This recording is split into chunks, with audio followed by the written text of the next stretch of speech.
Astagfirullah. Satibi hanya bisa diam ketika 6 orang para penari ronggeng yang kesurupan itu berjalan merangkak seperti binatang, mendekat ke tumpukan sesaji yang dibawa oleh anak buah Darjo yang lain.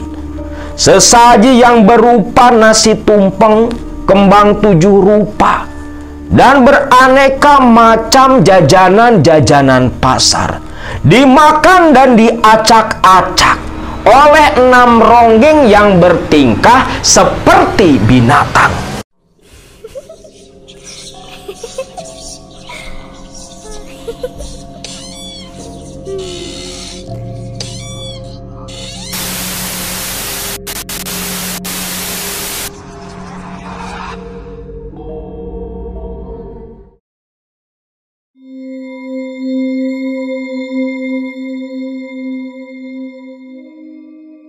Di video sebelumnya, Satibi mendapatkan serangan kiriman sihir dari Darjo dan antek-anteknya. Lalu Darjo sendiri ternyata malah senjata makan tuan, di mana gagal menyerang Satibi dan Rukmini, malah berakhir membuat Darjo jatuh tumbang. Lalu satu ketika datanglah si Jahro, asisten dari Darjo, pengikut setia Darjo, datang menemui Satibi, di mana kedatangannya itu mengundang Satibi atas nama Darjo untuk mengikuti acara ngabungbang atau acara adat penyucian diri sekaligus hajat bumi Kampung Karangnunggal, Desa Pasir Kirisik. Setelah kepergian Jahro, Satibi pun memberitahukan perihal undangan itu kepada Rukmini. Rukmini agak khawatir. Dia takut kalau undangan tersebut hanya merupakan siasat akal-akalan kelompok Darjo untuk mencelakai Satibi. Tapi Satibi tetap berpikiran positif. Dia hanya minta Rukmini untuk mendoakan saja. Selepas memberitahu Rukmini, Satibi pun memanggil Suganda dan yang lainnya, termasuk Mang Rohman, di mana maksud tujuannya Satibi meminta mereka untuk mengumpulkan para jamaah yang lain dan mendiskusikan perihal acara ngabungbang di Langgar Al-Wasilah. Singkat cerita, para jamaah pun berkumpul begitu cepat. Setelah semua hadir, Satibi memulai pembicaraan. Satibi agak awam. Seperti apa ritual ngabungbang yang biasa diadakan oleh Darjo dan kelompoknya? Mang Suganda, ritual ngabungbang itu seperti apa? Oh, kalau masalah ritual ngabungbang, biasanya Jang, itu diadakan selama 2 malam. Malam pertama itu acara kirab atau jamasan pusaka. Pusaka-pusaka milik si Darjo yang konon katanya diberi langsung oleh Kiai Kuncung Putih. Selepas itu, selesai acara jamasan pusaka, malam pertama ditutup dengan berbagai hiburan seperti kendang pencak, lalu diakhiri dengan acara tarian ronggeng gunung. Dan di sela-sela itu semua, anak buah Darjo unjuk kebolehan memperlihatkan kesaktian-kesaktian mereka. Satibi mendengar hal itu hanya menganggukkan kepala, baru paham. Sepintas tak ada yang aneh dari ritual-ritual yang diceritakan oleh Mang Suganda. Memangnya kenapa, Jang?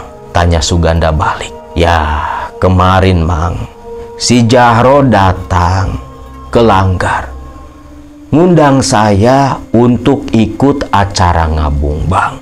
Katanya dia diutus sama si Darjo agar saya nanti memimpin doa untuk acara jamasan pusaka. Waduh, Jang, apa nggak bahaya?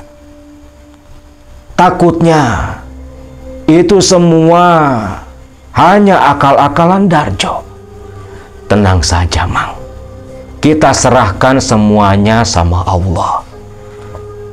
Semoga saja kita semua selalu dilindungi. Singkat cerita, tibalah waktu acara ngabungbang itu dilaksanakan. Tepat malam 14 Robiul Awal atau malam 14 Mulud, hari Rabu malam Kamis waktu itu. Di kediaman Darjo, malam Kamis itu sudah ramai dengan hiruk pikuk warga Karangnunggal. Jam 8 malam warga sudah mulai berdatangan karena acara ngabungbang itu momen tahunan yang sering ditunggu-tunggu. Di halaman rumah Darjo yang cukup luas, di situ penerangan dengan lampu teplok dan deretan obor-obor bambu membuat suasana begitu indah di malam itu. Sedangkan di tengah-tengah halaman itu sudah berdiri seperti panggung kecil, di mana di atas panggung kecil itu deretan pusaka berupa keris, tombak, golok, dan benda-benda aneh lainnya berderet rapi dengan sebuah kendi yang cukup besar berisikan air yang konon katanya berasal dari 7 mata air di sekitaran desa Pasir Kirisik. Sedangkan Satibi dan rombongannya malam itu baru selesai berjamaah dan berzikir sholat Isya. Turun dari Langgar, Satibi dan para jamaah laki-laki, Suganda, Rohman, dan yang lain berjalan bersama-sama menuju ke rumahnya Darjo. Sepanjang perjalanan, setelah dekat ke arah rumah Darjo, Suganda dan Satibi langsung disambut oleh semerbaknya aroma asap kemenyan. Begitu menyengat.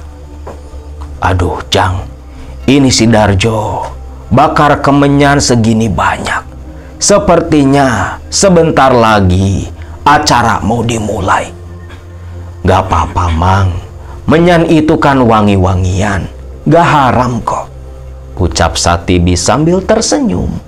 Mereka pun mempercepat langkah kaki. Setibanya di dekat kerumunan, warga langsung memberi jalan dan tersenyum menyapa ke Satibi dan rombongannya.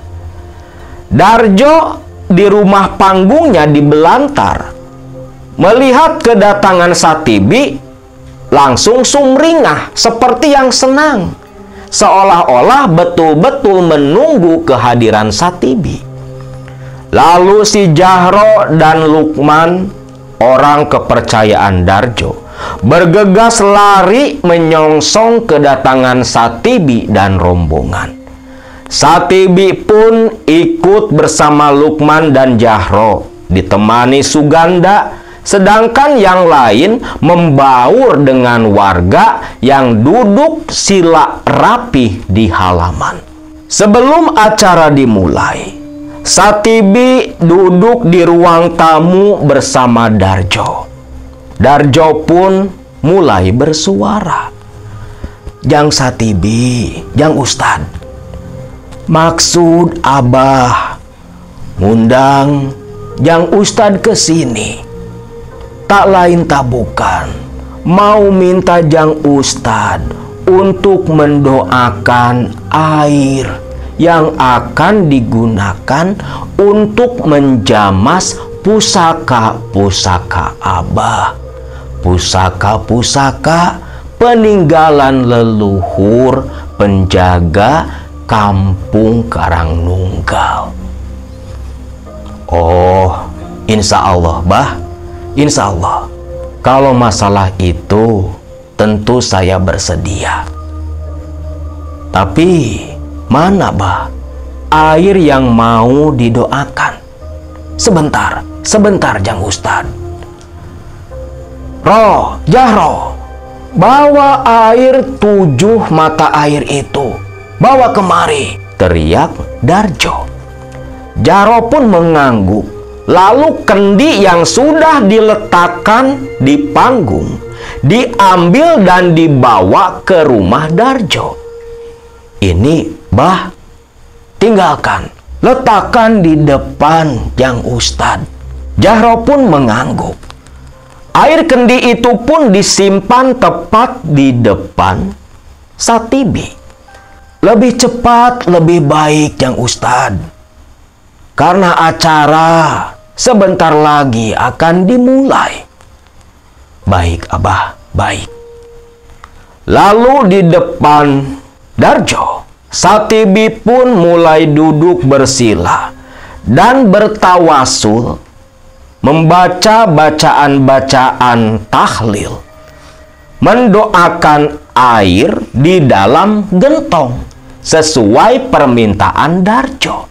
Namun ketika Satibi sedang membaca ayat-ayat suci Al-Quran dengan begitu khusyuk, di luar terdengar begitu riuh suara orang-orang yang kaget karena di malam yang cerah itu tiba-tiba saja bulan yang begitu terang langsung gelap, tertutup awan hitam yang begitu tebal.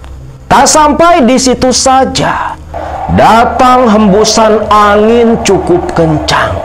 Satu persatu obor-obor bambu mulai padam. Bahkan tumpukan hasil-hasil bumi yang dibentuk seperti gunung-gunungan itu berserakan terkena hembusan angin. Bahkan Darjo sendiri sempat lari keluar diikuti anak buahnya, kaget melihat sesaji-sesaji diterbangkan angin sampai acak-acakan. Di tengah ributnya situasi, Darjo dengan suara yang begitu berat dan serak berusaha menenangkan warga. Sedangkan di dalam, Suganda mulai gelisah.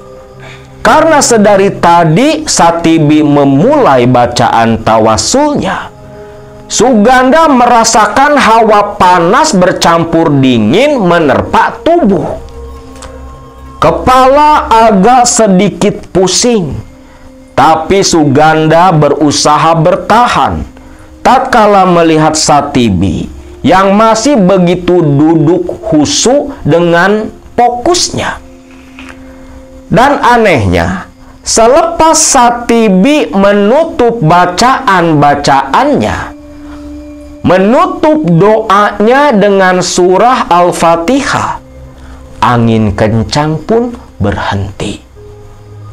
Awan tebal yang gelap menutup bulan pun tersingkir. Warga pun semua diam seketika. Di luar, orang-orang yang tahu kalau fenomena tadi terjadi bertepatan dengan Satibi yang mulai bertawasul, mulai berbisik-bisik. Wah, bener ya, Jang Ustadz memang beda. Baca-bacaan ayat-ayat suci saja sampai alam bergejolak. Betul-betul hebat, ucap celetuk beberapa orang warga. Sedangkan selepas Satibi selesai berdoa, Darjo pun tergopoh-gopoh masuk ke dalam, lalu mengajak Satibi dan yang lainnya keluar sambil membawa gentong berisikan air. Lalu Satibi pun ikut duduk bersama Suganda. Sedangkan Darjo diikuti Lukman dan si Jahro naik ke panggung kecil dan dimulailah satu persatu benda-benda pusaka dijamas atau dimandikan, dicelupkan ke air gentong yang sudah didoakan, lalu dibalur atau digosok oleh potongan jeruk limau atau jeruk nipis. Selepas itu, satu persatu benda-benda pusaka dibaluri oleh minyak misik hitam. Di tengah situasi ketika Darjo sedang menjamas pusaka-pusaka, lingkungan sekitar rumah Darjo tiba-tiba hening seketika. Warga tak ada yang bicara. Bahkan suara hewan-hewan malam pun tak ada.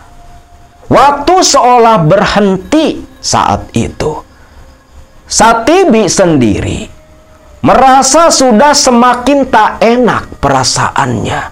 Seolah nalurinya menjeritkan tanda bahaya. Satibi paham, hadir di antara kerumunan warga sosok-sosok makhluk yang selama ini mengikuti Darjo. Namun Satibi hanya berusaha diam. Sampai tiba-tiba Mang Suganda bertanya, "Jang, Mamang melihat ada yang aneh di antara kerumunan warga. Banyak sosok-sosok yang tidak Mamang kenal. Itu siapa, Jang? Manusia atau bukan?" "Shh, Mamang jangan berisik. Jangan banyak bicara. Biarkan saja. Nanti saya ceritakan di langgar selesai acara ini." Suganda pun langsung terdiam. Selepas itu, pusaka-pusaka kembali dibungkus ke dalam kain putih, dimasukkan ke sebuah peti kayu dan digotong Jahro bersama Lukman, dibawa masuk ke dalam rumah Darjo. Acara pun berlanjut. Saat itu rombongan pencak silat, kendang pencak, mulai unjuk kebolehan. Bahkan banyak para penonton yang ikut kaul saat pentas kendang pencak berjalan. 2 jam lamanya acara kendang pencak terus berlanjut. Sampai tibalah anak buah Darjo unjuk kebolehan, di mana satu persatu anak buah Darjo maju ke tengah riungan warga di halaman. Ada yang unjuk ilmu kebal, ada yang atraksi memakan obor api, ada juga yang berjingkrak-jingkrak di atas pecahan beling. Sedangkan Satibi sendiri menyaksikan itu semua. Tak henti-hentinya dia pelan-pelan beristighfar. Astagfirullahaladzim, astagfirullahaladzim. Manusia itu makhluk sempurna. Kenapa menyatukan diri dengan bangsa jin? Astagfirullah, astagfirullah, ucap Satibi. hanya menggeleng heran ke arah anak buah Darjo yang sedang unjuk kebolehan. Setelah semua selesai, tibalah acara utama yang paling dinanti-nanti. Para panayagan penabuh gamelan sudah mulai memainkan musik. Lalu majulah 6 orang penari ronggeng yang semuanya perempuan cantik, berdandan dengan dandanan layaknya para penari di zaman dulu. Dan tentunya tarian-tarian ronggeng pada masa itu lebih menonjolkan liukan-liukan tubuh yang tentunya mengundang syahwat dan terlarang bagi laki-laki yang bukan muhrim menyaksikan itu semua. Satibi sampai menunduk memejamkan mata. Astagfirullah. Mang, sebaiknya kita pergi. Biarkan saja warga yang lain menikmati acara ini. Kita pamit saja terlebih dulu, ucap Satibi. Suganda pun mengangguk paham. Lalu Satibi ditemani Suganda menemui Darjo dengan maksud pamit terlebih dulu karena waktu sudah hampir tengah malam. Sedangkan ketika berpamitan itu, Darjo mewanti-wanti, "Jang Ustad, jangan lupa, besok malam adalah acara utama. Kita akan sama-sama pergi ke mata air atau hulu sungai utara kampung kita untuk ritual acara ngabumbang yang terakhir. Insya Allah, Ki. Insya Allah. Insya Allah besok saya ikut turut hadir. Namun saat ini waktu sudah terlalu malam. Saya mau pamit pulang." Darjo pun tersenyum, mempersilahkan tamunya itu pulang terlebih dulu, walau sebenarnya bagi Darjo dan kawan-kawan tak boleh meninggalkan acara sebelum semuanya selesai. Satibi dan rombongan pun pergi terlebih dulu, diiringi dengan tatapan tajam dari belakang tubuh mereka. Tatapan tajam penuh arti dari Darjo dan kelompoknya. Singkat cerita, keesokan paginya, selepas anak-anak mengaji ba'da subuh sudah pada pulang, Suganda, dia datang ke langgar saat Satibi dan Rukmini sedang menyapu halaman. "Jang, nanti malam sebaiknya Ujang tak usah ikut saja." "Loh, kenapa, Mang?" Mamang punya perasaan tak enak. Entah kenapa, seolah tak rela kalau Ujang ikut acara ngabumbang nanti. "Tak apa-apa, Mang, tak apa-apa. Insya Allah saya nggak akan kenapa-napa. Justru kita perlu ikut andil dalam acara-acara yang diadakan oleh Darjo. Biarkan mereka merasa seolah-olah kita mendukung aktivitasnya. Tapi di balik itu, kita pelajari yang sesuai dengan syariat, kita jaga, kita lanjutkan. Tapi yang bertentangan dan lebih mendekati kemusyrikan, pelan-pelan nanti kita singkirkan. Kita ikuti cara dakwahnya para wali di zaman dulu." Suganda pun paham. Sedangkan tatkala Suganda menoleh ke arah Rukmini yang duduk sambil mengelus-ngelus perutnya, Suganda hanya tersenyum. "Neng, sudah berapa bulan kandungan sekarang?" "Alhamdulillah, Mang, sudah 7 bulan." "Alhamdulillah, berarti 2 bulan lagi ya, Neng. Si jabang bayi, si Utun lahir ke dunia." Rukmini pun hanya tersenyum saja. Iya, waktu itu Rukmini tengah mengandung 7 bulan usia kandungannya. Dan memang sudah tak terasa, sudah beberapa tahun mereka tinggal di Karangnunggal. Selepas masa khidmat di pesantren Miftahus Sudur pimpinan Mama Kiai Tajwini. Singkatnya, malam harinya Suganda, Satibi, dan yang lain pergi bersama-sama ke rumahnya Darjo. Ternyata di situ rombongan semua sudah siap. Satibi agak terheran. Mang, kenapa gamelan-gamelan itu dipikul?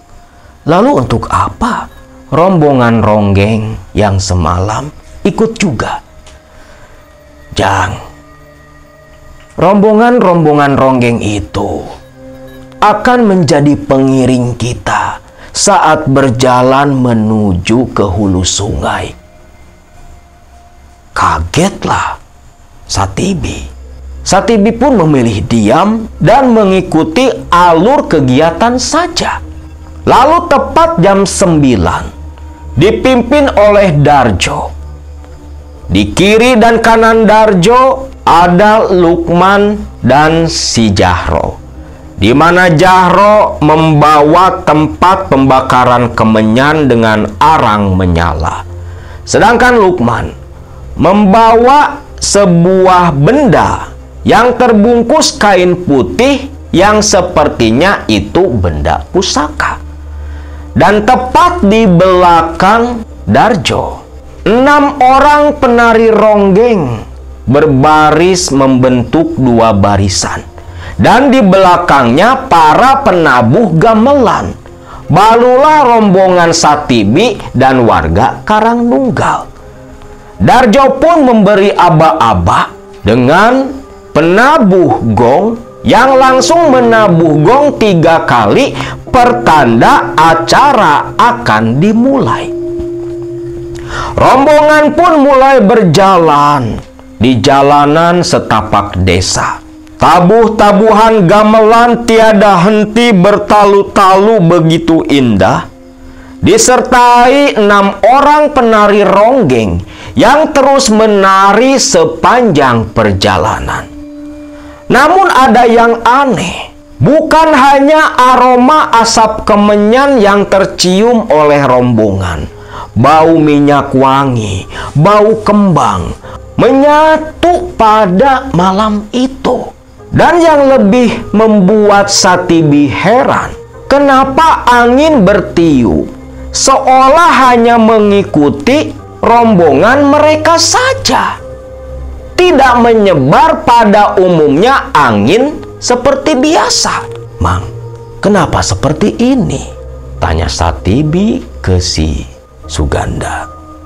Entahlah Jang, Mamang pun baru pertama kali merasakan dan mengalami hal aneh seperti ini. Rombongan terus berjalan. Para penari seperti tidak kelelahan, terus menari tiada henti. Dan ketika sudah tiba di hulu sungai, gamelan sontak diam. Penari berhenti bergerak. Darjo pun menyuruh si Jahro langsung menemui Satibi. Pak Ustadz, itu dipanggil sama Mbah Darjo. Oh iya. Satibi pun berjalan ke depan.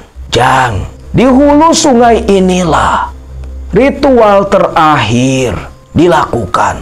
Sekarang Abah minta Ujang untuk kembali berdoa agar acara ini berjalan lancar. Satibi hanya tersenyum. Lalu Satibi pun turun ke pinggiran hulu sungai, di mana hulu sungainya itu berupa bebatuan yang begitu besar. Namun ketika tiba di bawah, di samping bebatuan, kaget Satibi karena di hadapannya itu sudah berderet berbagai jenis sesaji. Astagfirullahaladzim. Kenapa mesti ada sesajen? Awalnya Satibi mengurungkan niat untuk mendoakan sesuai permintaan Darjo. Tapi dipikir kembali, sudahlah, terlanjur juga sudah berjanji. Akhirnya mau tak mau, Satibi pun langsung duduk bersila menghadap ke sesaji di hadapannya dan berdoa seperti kemarin waktu di rumah Darjo. Namun di tengah keheningan semua warga, hanya terdengar suara Satibi yang melantunkan ayat-ayat suci. Tiba-tiba terdengar jeritan perempuan yang langsung diikuti beberapa jeritan lainnya. Ketika Satibi sedang membaca ayat-ayat suci, sempat kaget dan berhenti. Tapi tak ada reaksi dari yang lain. Seolah jeritan-jeritan perempuan tadi hal lumrah di acara seperti itu. Satibi pun melanjutkan sampai menutup doa-doanya. Dan ketika Satibi naik kembali ke permukaan, kaget dia. 6 orang penari ronggeng sudah dalam posisi tengkurap dengan berbagai gaya yang begitu aneh. Bibir mereka menggeram, mata melotot. Ternyata 6 orang ronggeng itu kesurupan. Loh, ini kenapa, Bah? Oh, ini hal biasa. 6 orang ronggeng ini, Jang Ustad, menjadi wadah para peri dari Kayangan yang ikut turun memeriahkan acara ngabumbang. Kaget dong Satibi.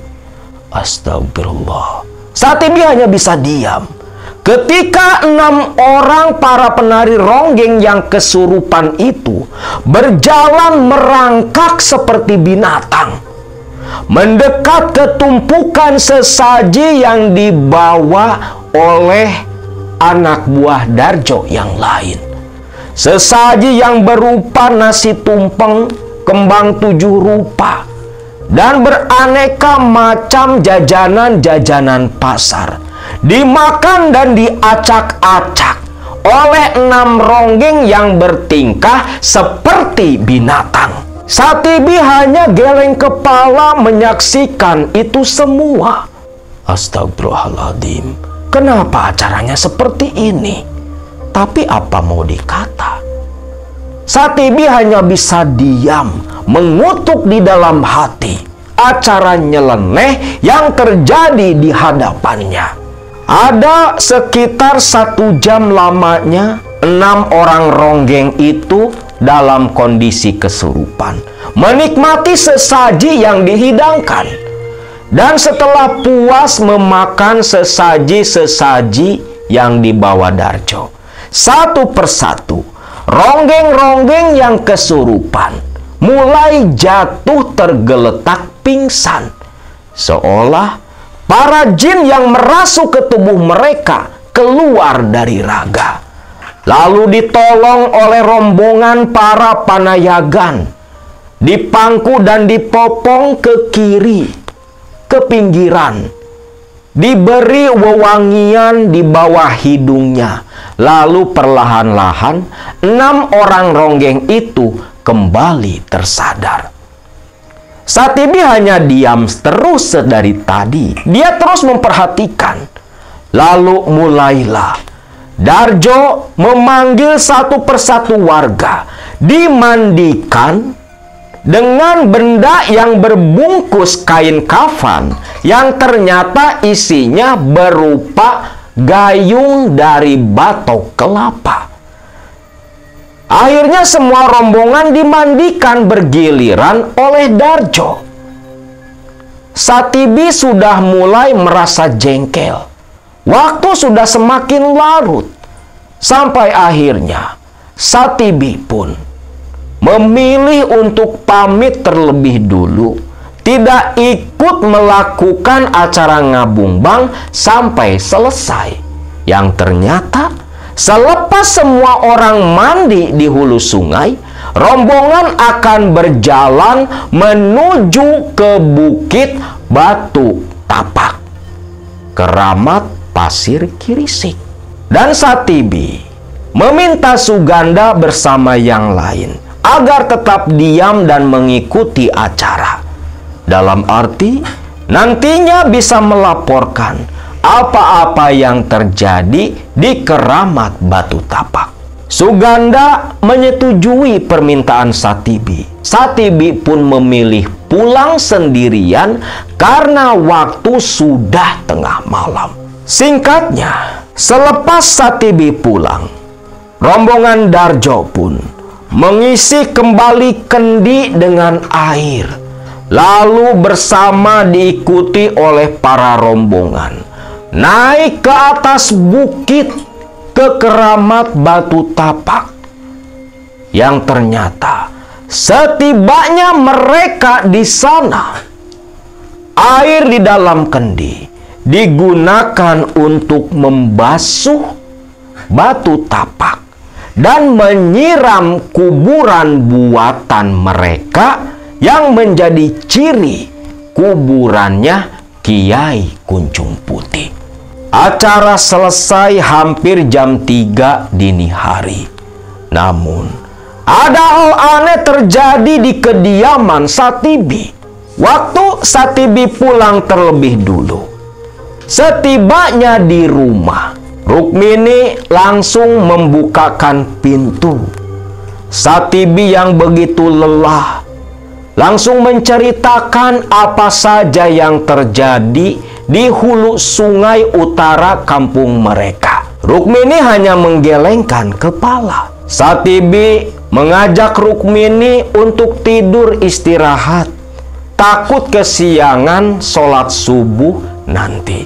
Namun, baru saja Satibi dan Rukmini naik ke atas ranjang di kamar mereka, lampu teplok dimatikan. Belum mata terpejam, tiba-tiba Satibi dan Rukmini mendengar suara geraman binatang buas seperti geraman seekor harimau.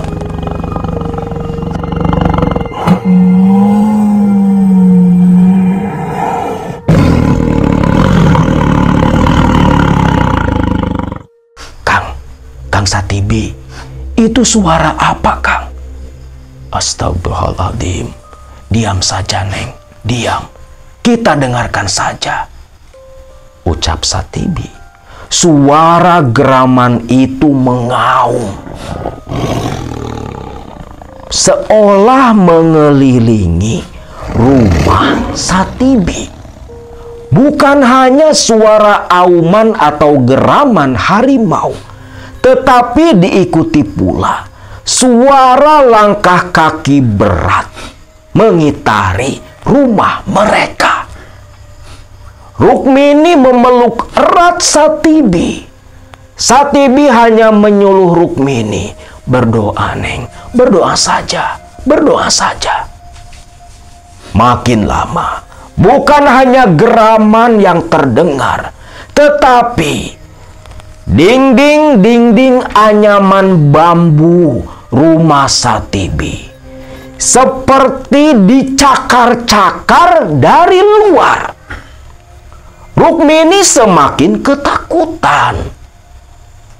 Pelukannya semakin erat ke tubuh Satibi.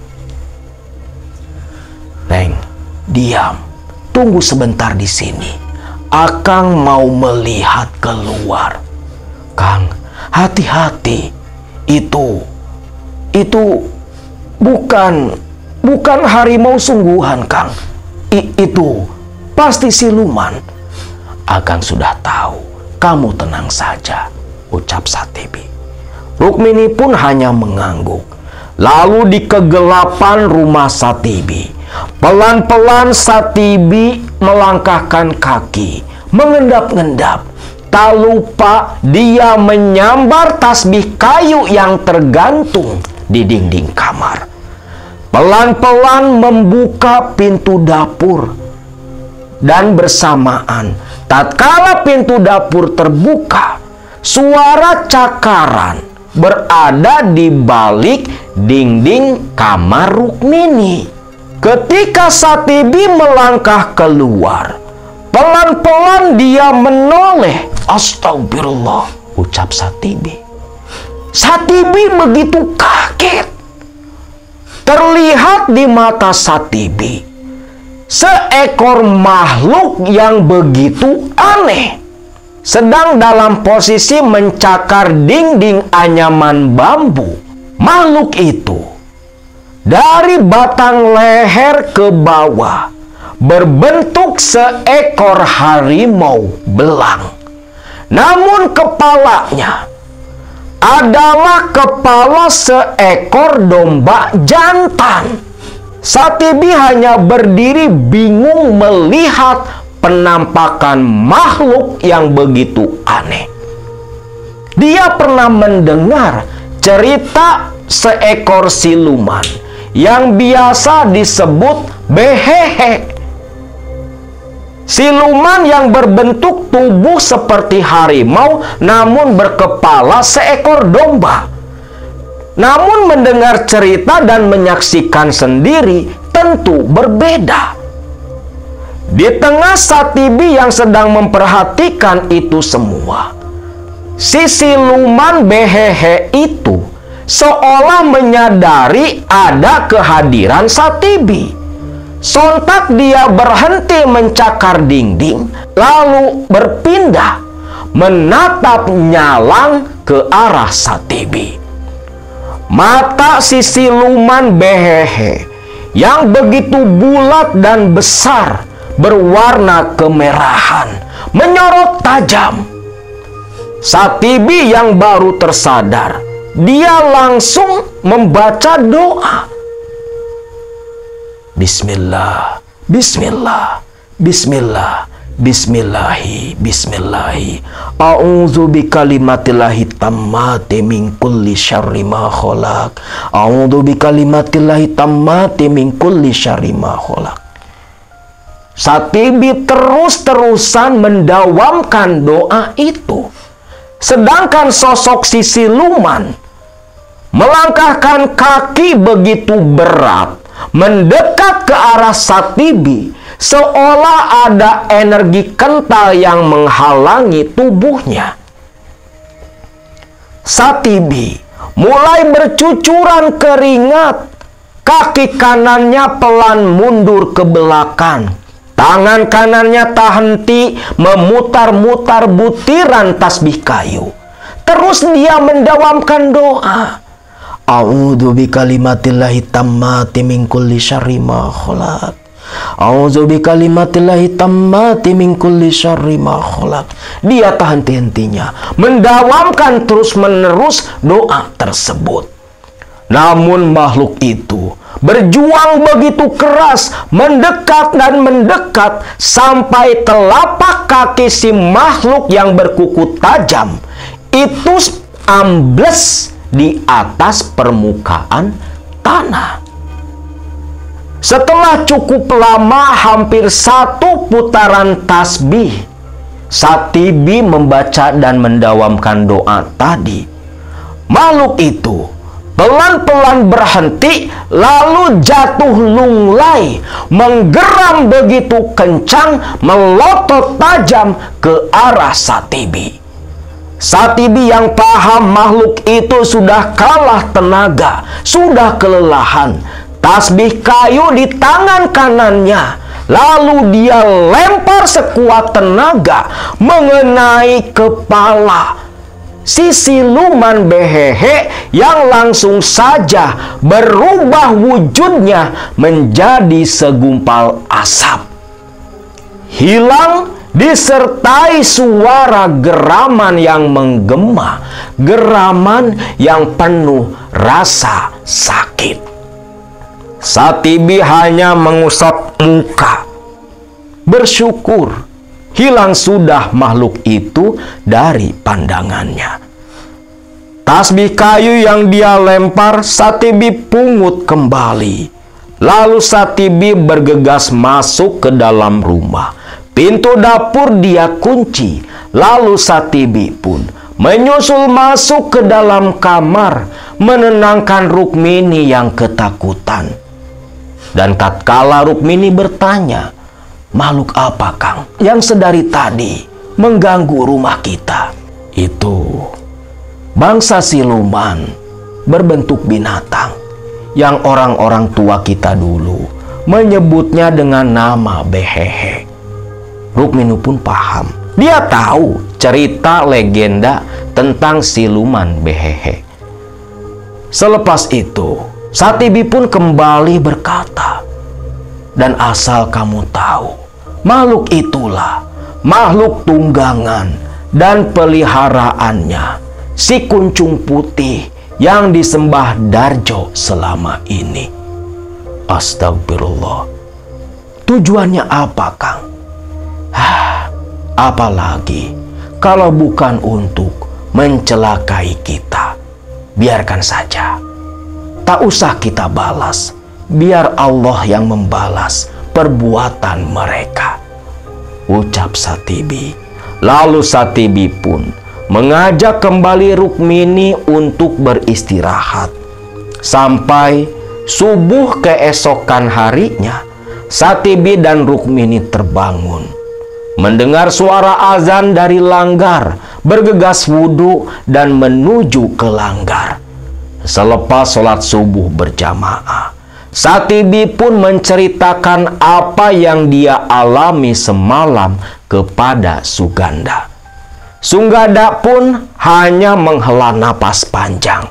Dia paham Darjo tak akan berhenti sampai salah satu di antara mereka ada yang tumbang, bahkan mati. Waktu pun berlalu. Selepas kejadian itu, tak ada lagi hal-hal aneh yang dialami Satibi ataupun Rukmini. Sudah sekitar 1 bulan pasca acara Ngabumbang, bertepatan dengan Rukmini yang baru mengandung, usia 8 bulan kandungannya. Nah, waktu itu Satibi yang memang kalau pagi hari selepas mengajar anak-anak mengaji, Satibi selalu pergi ke ladang atau ke sawah sekedar mengecek tanamannya. Dan kebetulan pada saat itu sedang musim ngarambet atau membersihkan gulma dan rumput di antara sela-sela tanaman padi. Pagi-pagi sekali Satibi sudah berangkat. Di sawah dia bekerja bersama dengan para warga yang lain, termasuk Suganda dan para jamaahnya Satibi di langgar. Sedangkan di rumah, sekitar jam 9 pagi waktu itu, Rukmini sedang membersihkan beras dari bekatul, sedang asik membersihkan beras di halaman samping rumah. Tiba-tiba terdengar uluk saram suara seorang laki-laki. "Assalamualaikum." Waalaikumsalam. Loh, itu kan si Jahro, anak buahnya Simbah Darjo, pikir Rukmini. "Assalamualaikum, Nyai." "Waalaikumsalam. Ada apa ya, Kang?" "Ini, Nyi, Akang kebetulan ketitipan makanan dari Mbah Darjo. Mbah Darjo habis sembelih kambing. Ini daging kambing buat Nyai Rukmini sama Jang Satibi sama Jang Ustad." "Oh, alhamdulillah. Makasih ya, Kang. Simpan saja di situ," ucap Rukmini yang tak berani mendekat karena bukan muhrimnya. Jahro pun paham, lalu dengan tersenyum menyimpan daging dan entah apa lagi di dalamnya di serambi rumah panggung Satibi. Ya sudah tuh Nyi, kalau gitu saya mau pamitan, soalnya mau bagiin daging kambing yang lain. Mangga, mangga Kang. Waalaikumsalam, ucap Rukmini. Jahro pun pergi. Selepas kepergian Jahro, barulah Rukmini mendekat. Dan ketika dibuka, di dalam kresek itu ada daging kambing dibungkus daun jati. Dan di bawahnya ada sekitar 1 kilo beras. Rukmini pun bersyukur atas pemberian itu. Dia tak berpikir yang aneh-aneh. Lalu daging kambing itu pun langsung diolah oleh Rukmini untuk makan siang sang suami selepas pulang dari ladang nanti. Singkat cerita, tepat jam 11, Satibi sudah sampai kembali di rumahnya. Buru-buru Satibi pun mandi. Dan ketika lewat di dapur, loh, Neng, kamu masak apa itu di tungku? Oh itu Kang, itu daging kambing. Loh, daging kambing? Dari siapa? Alhamdulillah Kang, tadi si Darjo bagiin daging kambing. Katanya semua warga juga dikasih. Mbah Darjo lagi syukuran, nyembelih 2 kambing, dibagi-bagikan ke warga Karangdunggal. Alhamdulillah. Yang nganterinnya siapa? Biasa Kang, si Jahro. Ya sudah, Akang kelanggar dulu. Singkatnya, lalu selepas zuhur, sholat berjamaah, Satibi pun pulang. Dan waktu dilanggar sempat nanya ke Suganda, yang ternyata Suganda pun kebagian daging kambing dari si Darjo. Lalu Satibi pun mulai makan bersama istrinya. Begitu nikmat daging kambing yang diolah oleh istrinya itu. Singkatnya, malam hari, selepas makan malam jam 8 dengan lauk daging kambing yang sama, entah kenapa Satibi begitu ngantuk bawaannya. Matanya begitu lengket, susah dipejamkan. Akhirnya Satibi pun memilih tidur terlebih dulu di dalam kamar. Tak lama Rukmini menyusul. Mereka berdua pun langsung tertidur begitu lelap. Namun tepat tengah malam, Rukmini yang tertidur begitu lelap di samping sang suami langsung terbangun tatkala Satibi menjerit begitu kencang dan merintih kesakitan. Tentunya Rukmini begitu panik. Kang, Akang kenapa? Kang, Akang kenapa? Sedangkan Satibi hanya meringis-ringis kesakitan sambil tangannya mengurut-ngurut bagian dada sampai ke atas perut. Sakit, sakit Neng.